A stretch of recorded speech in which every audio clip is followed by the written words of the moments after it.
The night sky, the dark blanket above our heads adorned with shining stars extending as far as the eye can see. One of the most appealing and mystifying of all sights. The beauty and the majesty of the universe have inspired awe and reverence in the best brains throughout history.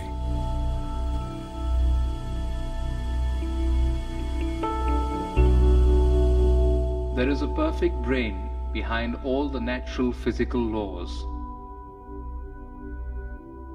This most beautiful system of the sun, planets and comets could only proceed from the counsel and dominion of a powerful and intelligent being.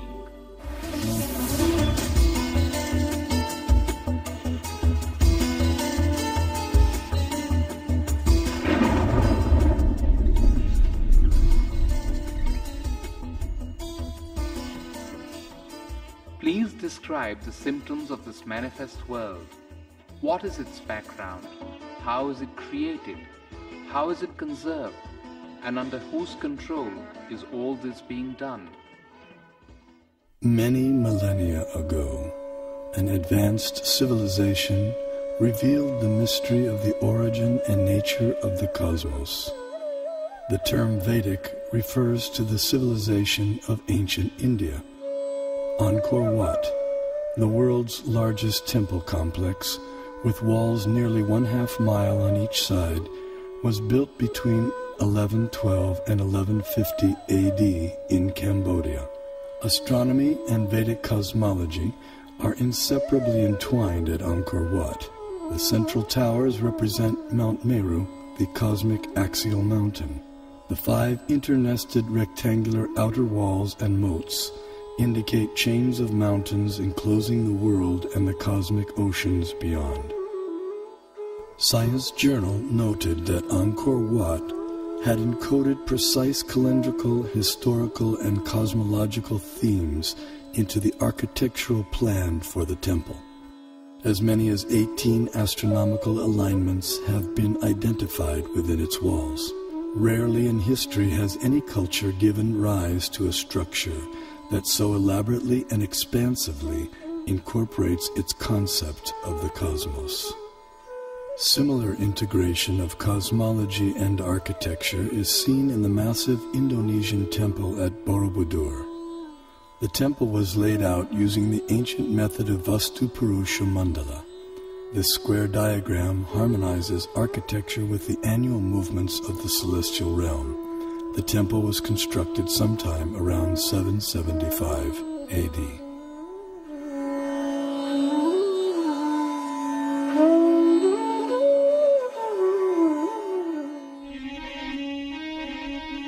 His Divine Grace A.C. Bhaktivedanta Swami, also known as Srila Prabhupada, author of 84 books on Vedic knowledge and founder of the International Society for Krishna Consciousness and the Bhaktivedanta Institute.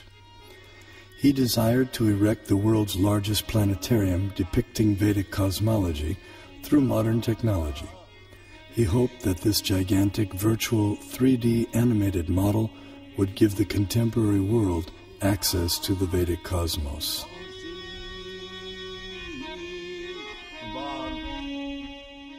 Temple of Vedic Planetarium, that's we shall show the Vedic conception of planetary system within this material world and above the material world. Vishwanandana Swami, a prominent scholar of Vedic cosmology in the line of Shripad Madhvacharya, feels that the planetarium will expand the horizons of modern cosmological knowledge. We have a lot of information about this universe in our Vedic and Puranic scriptures. So certainly, a person who is interested in exploration, he would get some material for exploration. The planetarium had many different exhibits, so you wanted some exhibits that would show, that would create this doubt in science that they don't have the proper explanation, and that the Bhagavatam has a better explanation. In the temple, and that, it would show the Vedic cosmology. And I think later on he said that even if the scientists don't accept it, we don't care. We just show what's in the Bhagavatam. We don't care whether people accept it or not, but we should just show it. In a letter to Bhakti Swarup Damodar Swami, Srila Prabhupada delineated 4 phenomena to be explained in the planetarium. Explain the passing seasons, the eclipses and the phases of the moon, and the passing of day and night, etc. Then it will be a very powerful propaganda. The literature of that period contains a wealth of cosmological knowledge encoded in Sanskrit, arguably the world's oldest language. This knowledge has the potential to enrich our understanding of the cosmos we live in.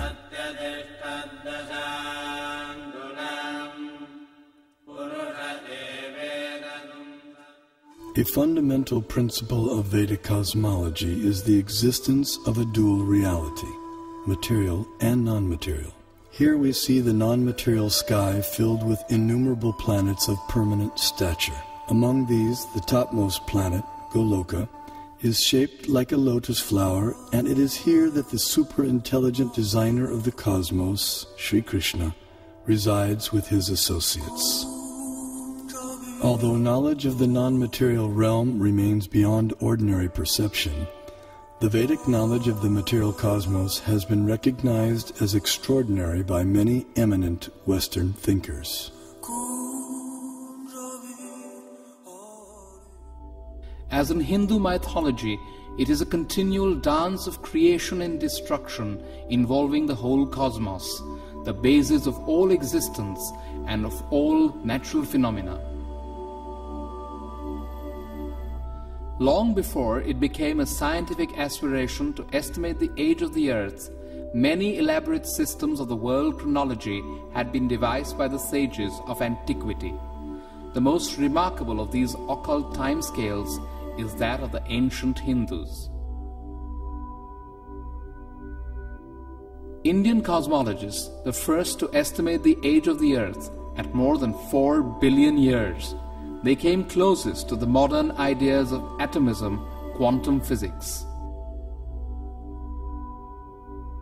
To the philosophers of India, however, relativity is no new discovery, just as the concept of light years is no matter for astonishment to people used to thinking of time in millions of kalpas. A kalpa is about 4,320,000 years. The Hindu religion is the only one of the world's great faiths dedicated to the idea that the cosmos itself undergoes an immense, indeed an infinite, number of deaths and rebirths. Thus, the Vedic literatures answer the question whether the cosmos always existed or it had a beginning. The temporal arena of repeated universal creations and destructions exists in a corner of the non-material sky.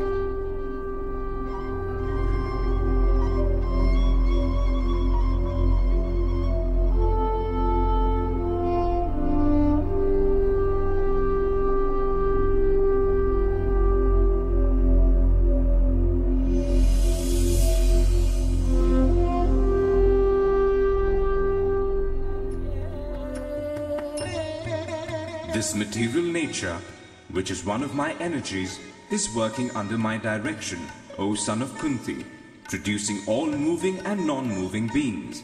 Under its rule, this manifestation is created and annihilated again and again. The only religion in which the timescales correspond, no doubt by accident, to those of modern scientific cosmology. Its cycles run from our ordinary day and night to a day and night of Brahma. 8.64 billion years long, longer than the age of the Earth or the Sun, and about half the time since the Big Bang. And there are much longer time scales still. The material universe works on the principle of relative time. As such, a day of Brahma equals 8.64 billion years by earthly calculation. Since Brahma has passed half of his lifetime thus far, the age of our universe turns out to be approximately 155 trillion years. After another Brahma century, he stirs, recomposes himself, and begins again to dream the great cosmic lotus dream. Here we behold a form of the superintelligent being Vishnu, reclining in mystic slumber amid the causal ocean. When he exhales, millions of universes issue from his body and expand, until he inhales when all the universes return within him. The universe is a sphere encased by successive coverings of the elements earth, water, fire, air, ether, intelligence, and ego. As a coconut has its hard outer shell and inner liquid, so the universe has its outer coverings and an inner space half filled with ocean water. On that ocean, another Vishnu expansion reclined on a serpent bed while being massaged by his consort Lakshmi.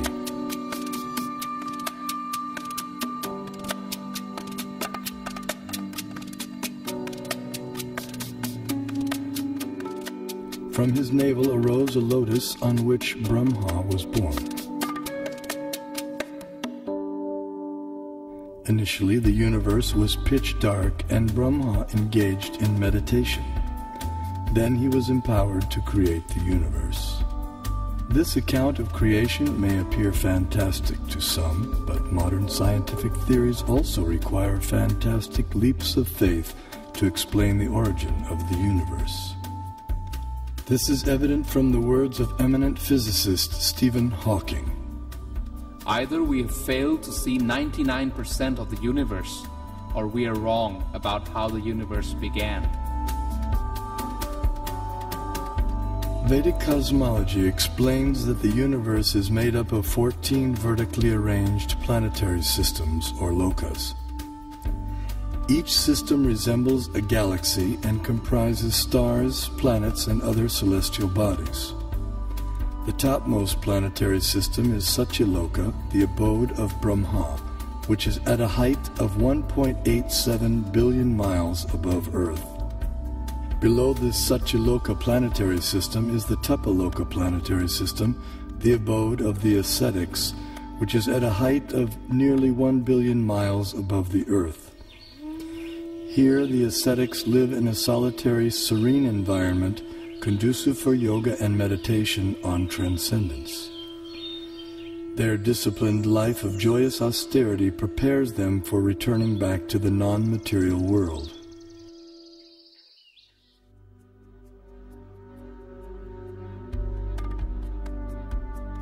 As we move down from Tapaloka, we pass through Maharloka and Janaloka until we reach the Svargaloka planetary system, also known as heaven. The alignment of heavenly bodies around the pole star was elucidated by Srila Prabhupada in a letter. We can see that at night, the whole planetary system is turning around. And the pole star being the pivot. Its planet has its orbit fixed, but the sun is moving up and down, north and south. It is not that we shall accept the theory that the sun is fixed and others are all going around the sun. That is not correct. In talks with leading disciples, Srila Prabhupada compared the revolution of planets and stars to a spectacular rotating chandelier. It's like this chandelier, and so the whole thing is moving. Then he developed this idea of the temple of the Vedic planetarium, and how he'd always go like this, dome, dome. He'd hold his hand like that, and he'd say, and then from the center of the dome, a chandelier, which shows the planets according to the Vedic version. Some spectacular kind of chandelier. This planetary system is rotating from east to west, and it is hanging like the chandelier, taking shelter of the pole star. That we can see every night. That the pole star or the North Star remains fixed and does not orbit in the sky is well known to astronomers and sailors alike. Less known is the fact that the pole star rotates powerfully on its own axis. The ancient Vedic text called Matsya Purana explains, "The planets and stars are all attached to the pole star by invisible astral cords of wind called pravaha. The revolution of the pole star causes the orbital motion of other planets and stars." Through meditation, yogic astronomers visualize the planets and stars as different parts of the body of Shishumar, the transcendental dolphin. The pole star, the topmost of the heavenly planets, is like the capital of the middle universe. Here, the third form of Vishnu resides on an ocean of milk. In times of universal disturbances, the demigods headed by Brahma come here to appeal for help. The pole star is also the abode of Dhruva, a pure and exalted devotee of the Lord.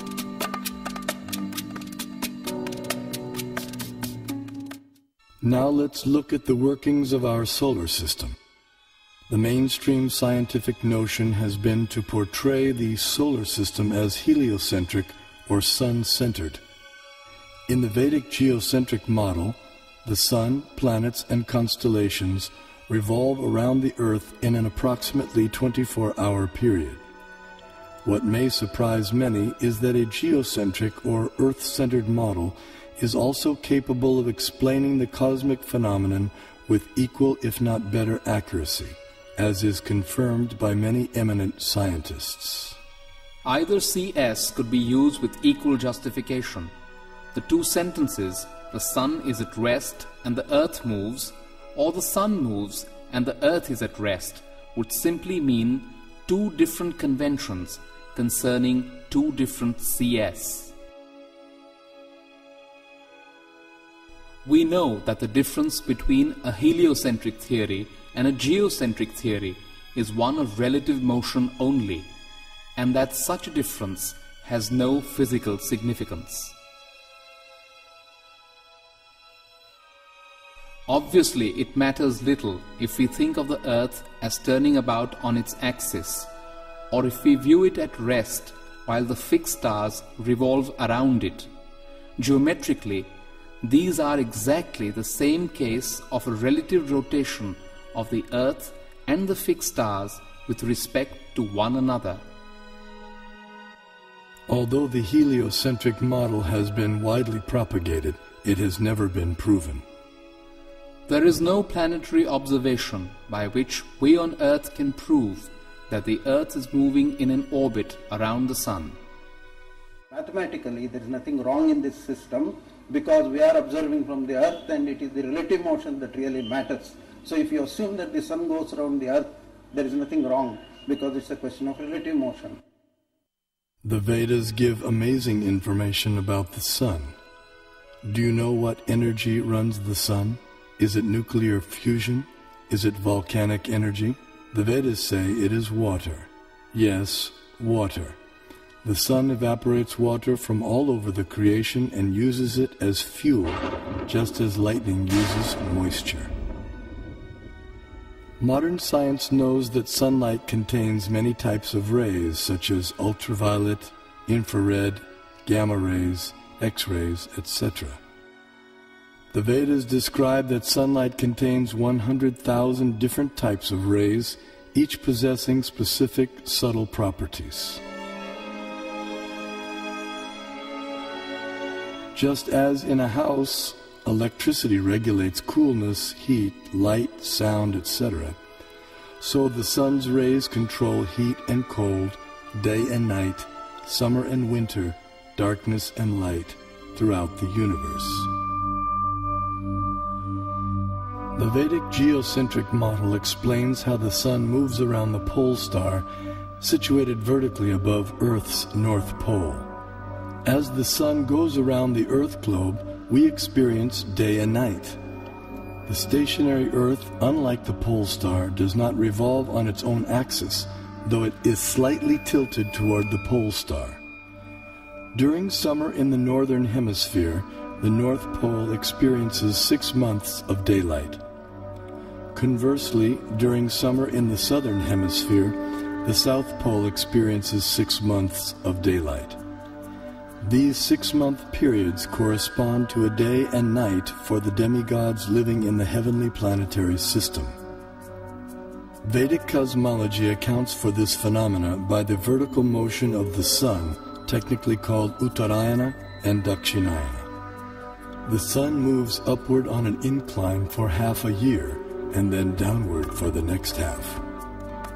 This motion produces 2 effects on Earth, namely the changing of the seasons and the varying durations of day and night. Ordinary vision sees the sun to be a mere globe of fire. However, celestial vision reveals a personality residing over the sun. His name is Vivasvan, and he rides on a golden chariot pulled by 7 divine horses at a speed of 16,000 miles per second. The chariot has 1 wheel which moves on celestial Manasottara mountain. The horizontal shaft is linked to the axial hub of the universe, Mount Meru, and the diagonal shaft is linked to the pole star.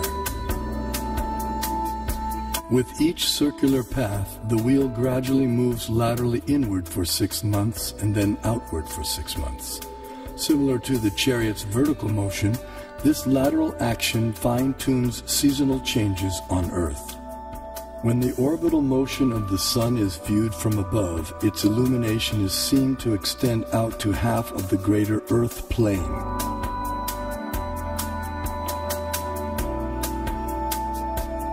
During its orbit, the sun passes over the 4 cities situated in the 4 cardinal directions.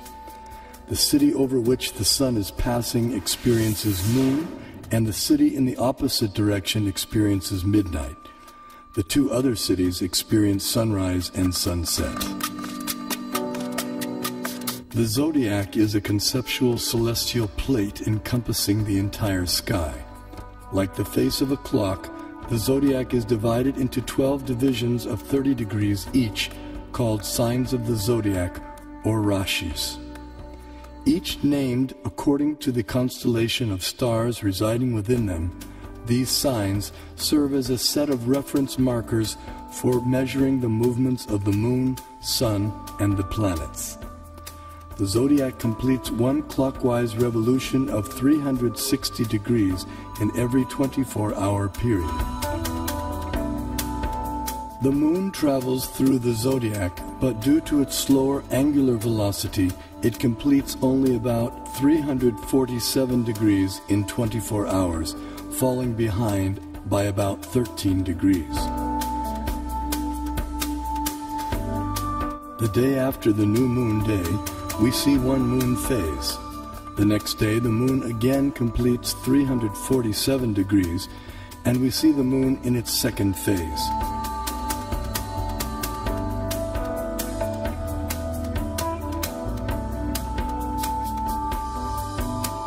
In this way, the moon appears to travel in the opposite direction through the zodiac. This is also called retrograde motion. Thus, the phases of the moon increase each day for 15 days until the full moon. Then the moon's phases decrease gradually by 1 phase each day until the dark moon night. The Srimad Bhagavatam describes the vertical positions of the planetary orbits. First above the Earth plane is the Sun at a height of 0.8 million miles. Next higher comes the Moon at 1.6 million miles, followed by the Nakshatras, 28 stars, at twice the height, then Venus, Mercury, Mars, Jupiter, Saturn, Saptarishi constellation, and then finally the pole star at a height of 30.4 million miles. Although the Sun is 0.8 million miles above the Earth plane, its horizontal distance from the Earth is much greater. Although varying with the seasons, the mean Earth-Sun distance works out to be approximately 100 million miles. 80,000 miles below the Sun is a dark or invisible planet named Rahu. When this planet comes between Earth and the Sun on the new moon day, or Amavasya, while the moon is in the same conjunction or straight line, a solar eclipse takes place. The eclipse is full for those on Earth who are situated in line with the conjunction, while others may see it partially. Similarly, when Rahu comes between the Earth and the Moon on the full moon day, or Purnima, while the Sun is in the same conjunction, a lunar eclipse takes place. This is seen by anyone on Earth who can see the Moon. The eclipse is either full or partial depending on the movement of Rahu. At least 5,000 years ago, the Vedas were able to predict eclipses precisely. This science is still used today with the same extraordinary accuracy. Science is defined as systematized knowledge of things around us. So if we prove that Vedic cosmology is systematized knowledge, that would prove, in other words, scientific nature of Vedic cosmology. Modern cosmic science is only a few centuries old, whereas our Vedic cosmology is several thousands of years old. So the modern science certainly cannot be a base for ancient Vedic cosmology. Vedic cosmology presented from the Vaishnava point of view and as based on the Vedas, we will find appreciation by real scientists because it has its own scientific basis. Science has always changed. Over the centuries, one theory after the other has come and replaced the former theory. And what is prevalent, everyone has accepted. But Vedanta doesn't change. Do you say that these modern scientists have found out everything in this universe? They have not explored all the possibilities in the field of cosmology. Only they have explored to some extent. They have seen through this Nalika Yantra or the telescopes and microscopes, etc., which are having their own limitations. And people getting the information through limited devices, can they say they know everything? I don't agree with this particular point at all. Kepler put Sun at a distance of 30 million miles from Earth, but the modern scientists placed the same Earth at a distance of 93 million miles. In 1930, Pluto came into existence. 2006, it vanished. To realize the vision of the Vedic planetarium, Srila Prabhupada wanted a diagram depicting the structure of the universe.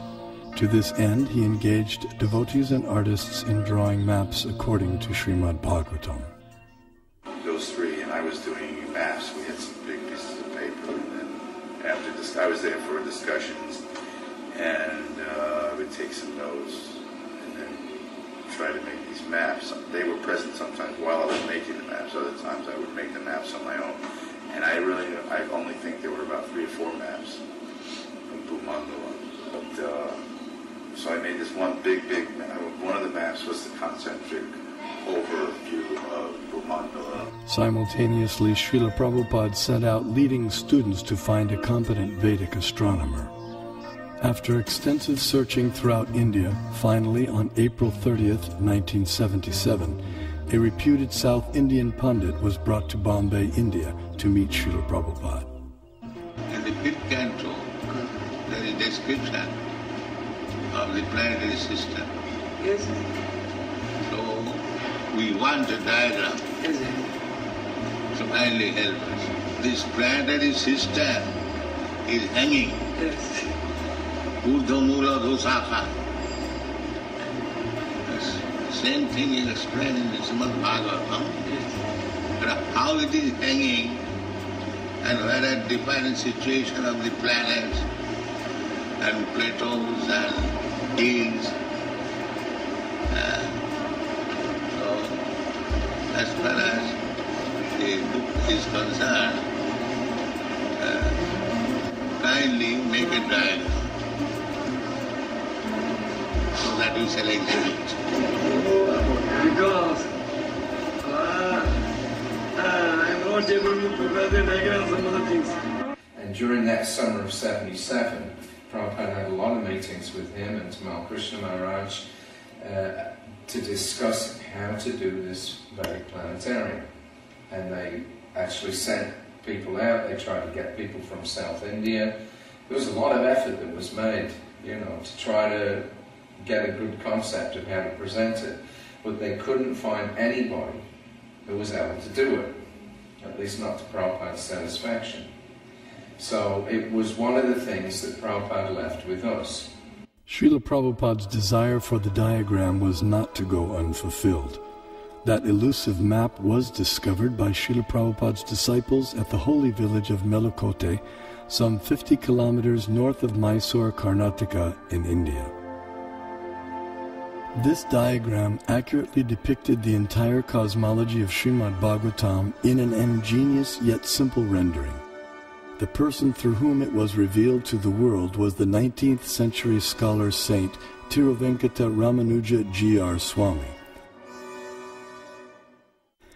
Born in Sri Perumbudur, Tamil Nadu, Tiruvenkata Swami went on to become an acharya or spiritual leader in the preceptorial line known as the Sri Sampradaya.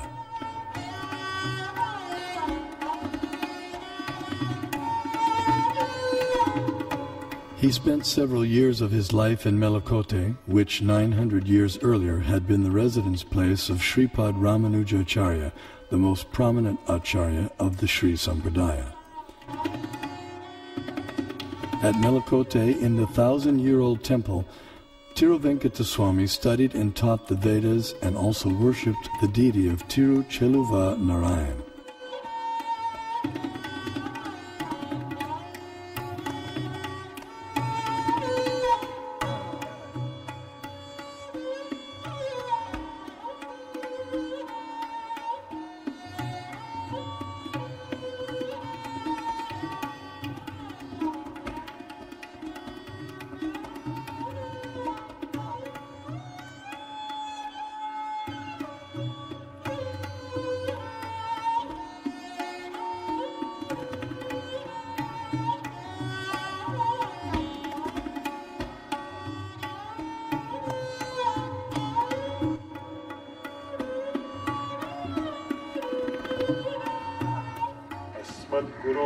भगवतोऽस्य दयैकसिन्धोः रामानुजस्य चरणौ शरणं प्रपद्ये. One day, while studying the Mahabharata, a 5,000-year-old epic of ancient India, he came across some intriguing verses.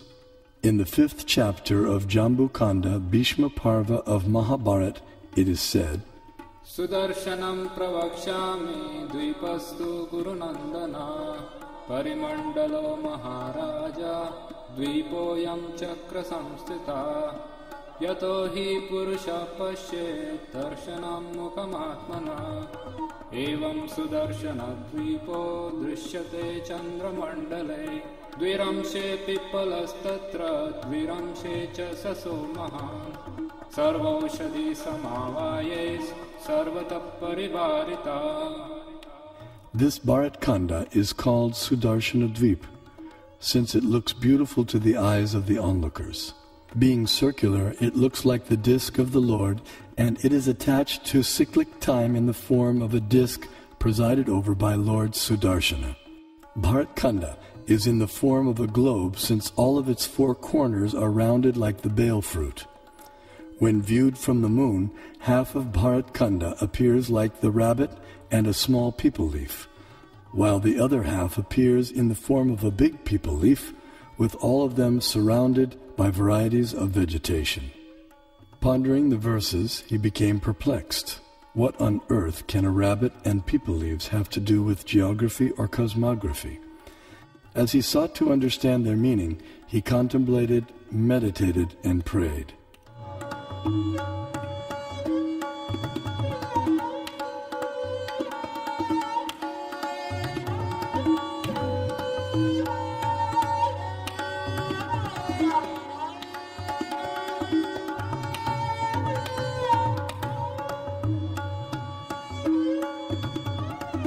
Finally, by divine inspiration, he sketched a drawing of the rabbit and the people leaves, but still remained mystified about their connection with the Earth's geography.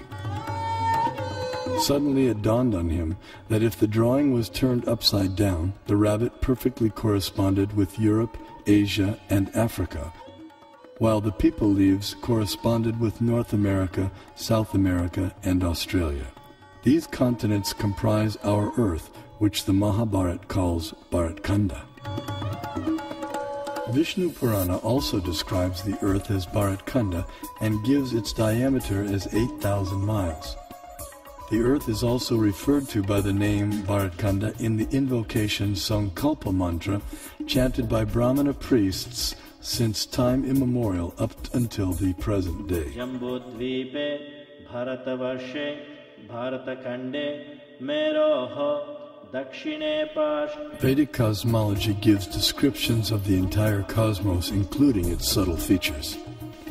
Perception and access to these subtle features, however, requires karmic qualification. Consequently, much of the cosmos described earlier, as well as parts of the cosmography about to be described, are imperceptible and inaccessible to us earthly inhabitants. Bharatkanda is one of the 9 islands of the larger and originally bow-shaped Bharatvarsha, which was divided by the sons of Sagara. Being completely surrounded by water, the islands are mutually unreachable. In the Vedas, Bharatkanda, our Earth, is also referred to by other names such as Sudarshan Dvip, Kumarika Dvip, and Navadvip, etc.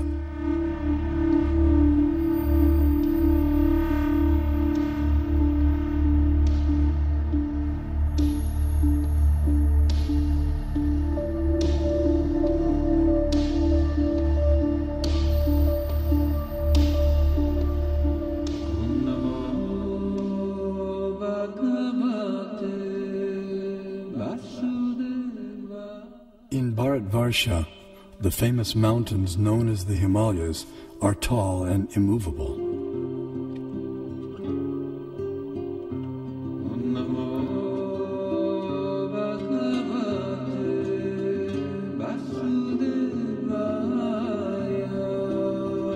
Here we find an abode of Lord Shiva, the greatest of the demigods.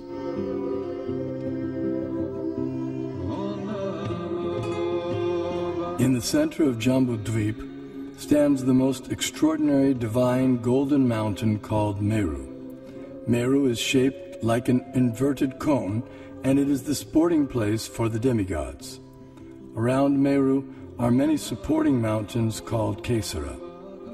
Jambudvipa is 0.8 million miles in diameter and is surrounded by the saltwater ocean of the same width.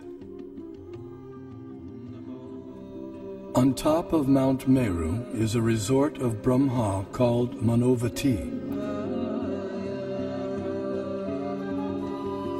The famous celestial river Ganges descends to the center of Manavati and then flows out into 4 directions.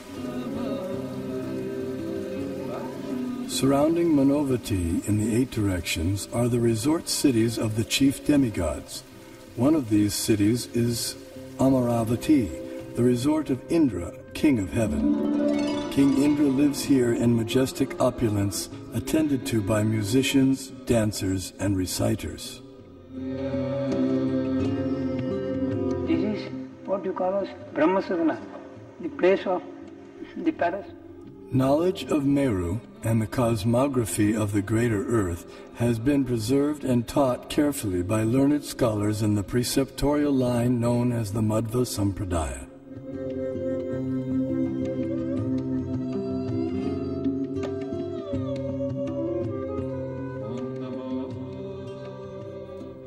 The greater earthly planetary system extends out to the edges of the universe and has a diameter of 4 billion miles. Known as Bhumandala, shaped like a lotus flower, it has 7 concentric islands and oceans with Mount Meru as its pericarp.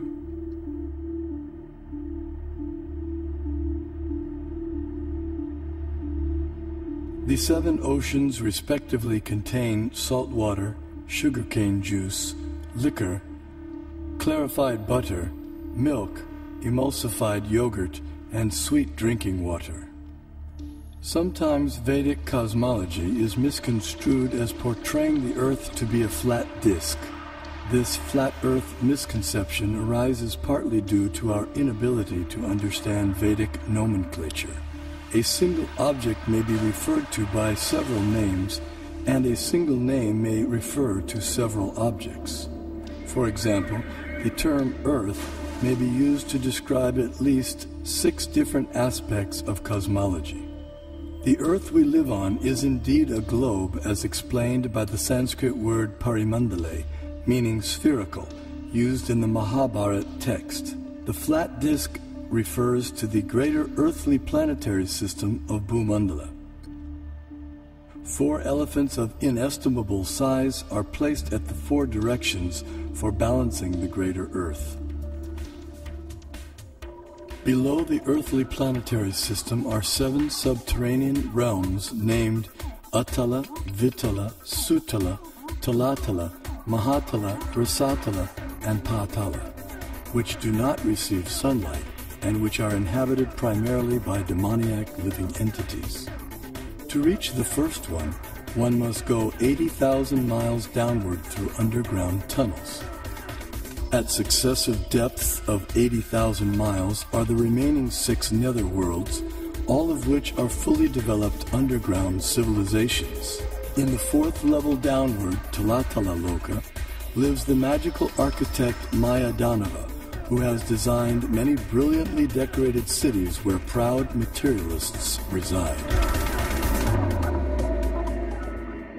Below the netherworlds are the 28 hellish planetary systems. The demigod of justice, Yamaraj, judges the unrighteous human beings after their deaths and sends them to one of these planets. There, errant souls are administered appropriate punitive measures corresponding to their misdeeds.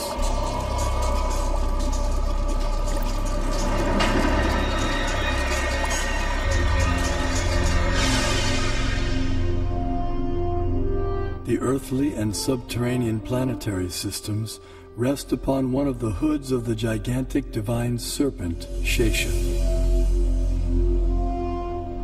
Shesha in turn is held up by the colossal transcendental tortoise, Kurma.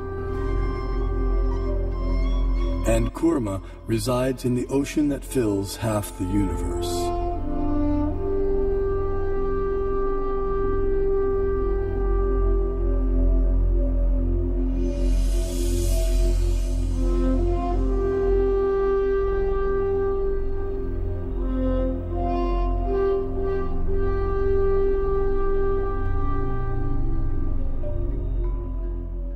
We had the great stalwarts in Kerala, like Madhava, who gave infinite series formulae for sine, cosine, pi, nearly 2 centuries before Newton was born, to teach calculus to the world. Albert Einstein also recognized the contribution of Vedic mathematics to science. We owe a lot to the Indians who taught us how to count, without which no worthwhile discovery could have been made. Vedic cosmological knowledge is revealed in 2 primary texts, namely the Puranas and the Jyotisha. Among the Jyotisha texts, the Surya Siddhanta is prominent and gives precise mathematical formulae for calculating planetary motions. The Surya Siddhanta contains extraordinary astronomical calculations which predate modern science itself. However, many contemporary scholars have been unable to understand Puranic cosmology. Nevertheless, detailed studies of both texts show that their foundational astronomical principles are identical. For instance, both calculate atomic time as the time it takes for the sun to pass over an atom. Similarly, both texts calculate the frequency of planetary revolutions in terms of their retrograde motion with respect to the zodiac. Furthermore, the apparent contradictions between the 2 texts are resolved by using the formula for converting the actual distances recorded in the Puranas into angular velocity stated in the Jyotisha. This Surya Siddhanta, originally spoken ages ago by Surya, the sun god, was translated and commented upon in the 20th century by the brilliant astronomer named Bimala Prasad Siddhanta Saraswati. The Vedic thought should be preserved. If you are not able to interpret, someone will interpret at a later stage. After a millennium, let someone come and interpret. We have to preserve that.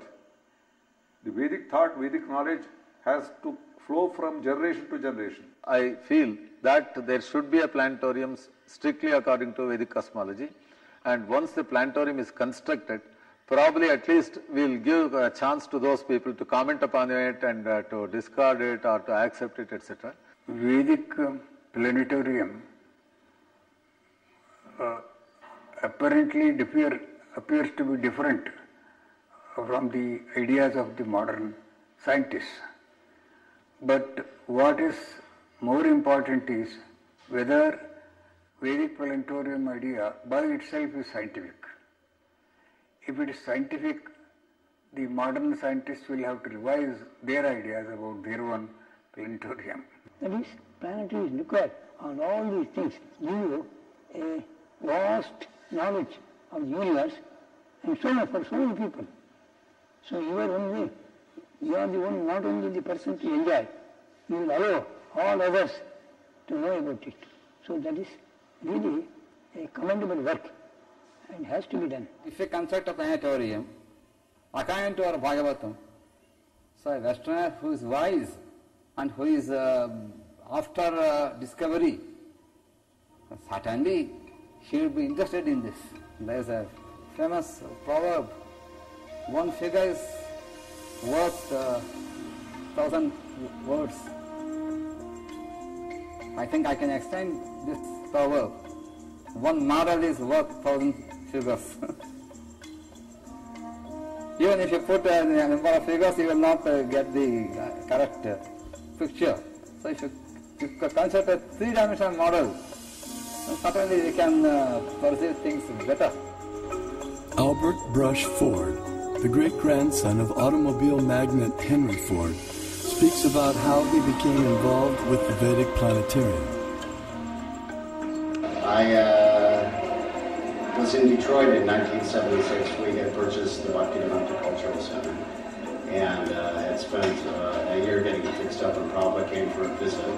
And so it was his first visit there, and he was entertaining some guests up in his room at the Cultural Center.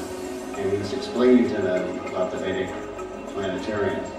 And so after he talked to them for a while, he turned to me and he said, so how do you like this idea about Vedic planetarium? And I said, it's a very nice idea still, probably, because it sounded like a very interesting idea. And so he said, kind of half jokingly, okay, you can help finance. You know, and then we all laughed, myself and some of the other devotees had a good laugh. But just at that moment, someone took a picture. So at home, I have that picture sitting on my desk. So at that moment, Prabhupada planted the seed that I should be involved in helping to finance the Temple of Vedic Planetarium. So 30 years later, here I am.